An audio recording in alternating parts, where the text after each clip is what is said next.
So we're really just, I don't know about you if you feel this way, but we're in the Christmas mood and we want to stay there. Mm-hmm. You know, we have a lot we could talk about. We could make fun of Bill Kristol, and I think that's the way to go. I do too. That's a good Christmas package, is open that one up and not talk about, hey, it looks like the caliphate thing is one step closer. You know, that's one way we could take it. Mm-hmm. Hey, it looks like the whole Middle East on fire and we all might die a horrible, grisly death at the end of a machete. Mm-hmm. That's one way to go. But I think we go to Bill Kristol. Isn't he funny?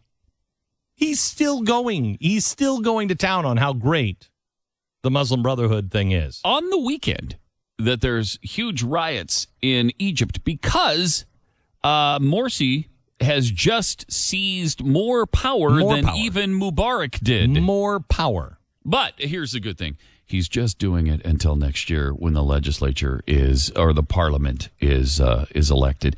It's just a temporary measure because you know what these dictators do. They always give back the power they've taken. They always do that. In every one of the examples. Every example, you can trust them. You always trust them. You can trust them. Because they're dictators. They can dictate whether they give it back or not. So obviously you can trust them because it's their decision. It's crazy. Yeah. It's crazy. And so there's rioting in the streets. And you notice Barack Obama snapped right away when somebody seized power, and it was now he's being referred to as an Islamist.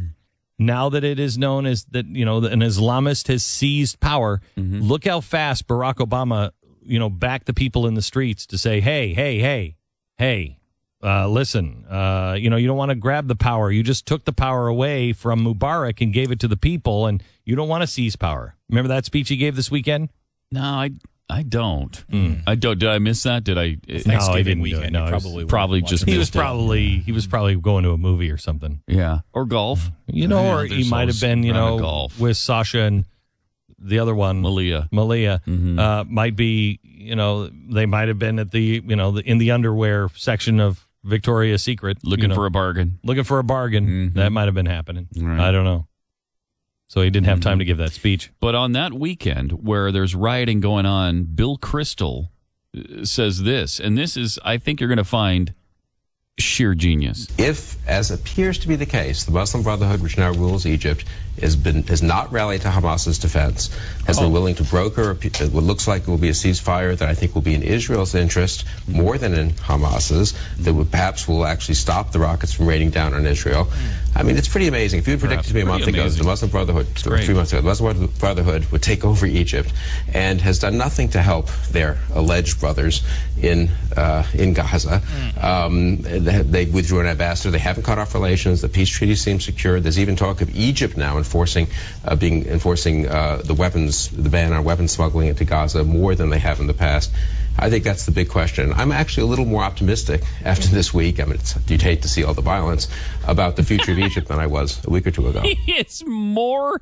I'm actually more optimistic now that I see the violence going on there than I was a while ago when there wasn't violence going on. And now that Morsi has seized more power, I'm more optimistic. I think he was optimistic earlier.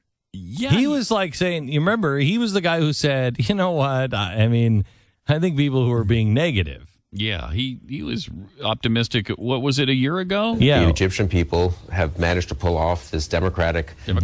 Peaceful removal of a dictator, and now have a seemingly pretty stable situation in the streets of Cairo and the other big cities, with a guarantee, or at least a promise of a transition to free and fair elections, and no real sense that those elections are elections are going to go in some terrible direction for the U.S. Or for Egypt itself. Or Egypt, Israel. I think this may be a case where normal worldly pessimism is too pessimistic. Yeah. So I think it is a case so he was. I think that's too pessimistic to have normal pessimism. Okay, it's too pessimistic. But now that there are riots on the street, Islamists are in charge, and the country is in chaos, he's even more optimistic than he was when normal pessimism was too pessimistic. That's amazing. This guy is a dope. Is he, speaking of that, is he on dope? He may well be. He at may this be point. smoking pot. Oh, and he's doubling, tripling, quadrupling down on the tax hike thing too, trying to get Republicans. I think he's laying down cover fire for Republicans who are caving in completely. Let it fail. Let it fail. Let it fail. What? This is Republicans. They went for it. They signed on. They said, "Hey, yeah, we can take those cuts in spending, the defense cuts." They said they can do it. Fine. Let it fail. Let it fail. Go in and say, we want serious cuts.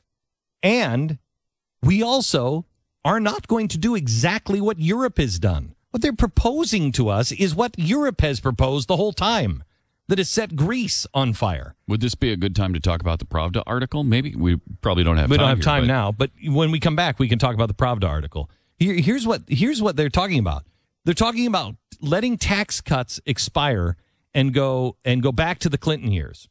Okay. All right. Well, you know what? Go back to the Clinton year tax cuts. Things have been worse. Not going to be good. I got it. But also you get massive cuts. All the cuts are in where we don't want them to be. But you know what? Let it happen. Let Obama have this Christmas present. Let him have this Christmas present. It's going to make things much, much worse for his constituents as well. And maybe it would be enough of a logjam. Why are we listening to people like Bill Kristol? It's such a logjam now. Why are we the only ones being bullied into something? Let them have it. Let them have it. And then, when everybody feels equal pain, well, then maybe we can go to the table and do something reasonable.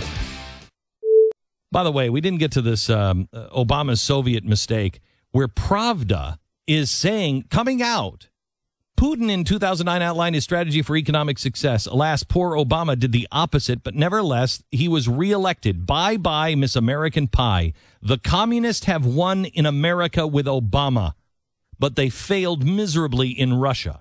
Now, they're holding up Putin and saying he's not an old-style communist. No, they're calling him a conservative, like an American-style conservative. We're reducing taxes on production, investing money on the economy. We're optimizing state expenses. The second possible mistake would be to excessively interfere into the economic life of the country and the absolute faith in the almightiness of the state. There are no grounds to suggest that by putting the responsibility over to the state, one can achieve better results. This is Pravda. And they are saying Obama is bringing America old-style Soviet communist practices. And Putin is perfect, and he has learned. Again, it's only spin. They're only trying to make us look bad. But what they're saying about what we're doing is 100% accurate.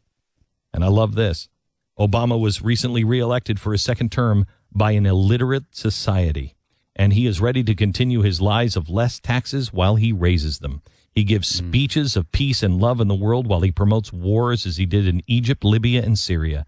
He plans his next war with Iran as he fires or demotes his generals who get in the way. Wow. They are right on so much.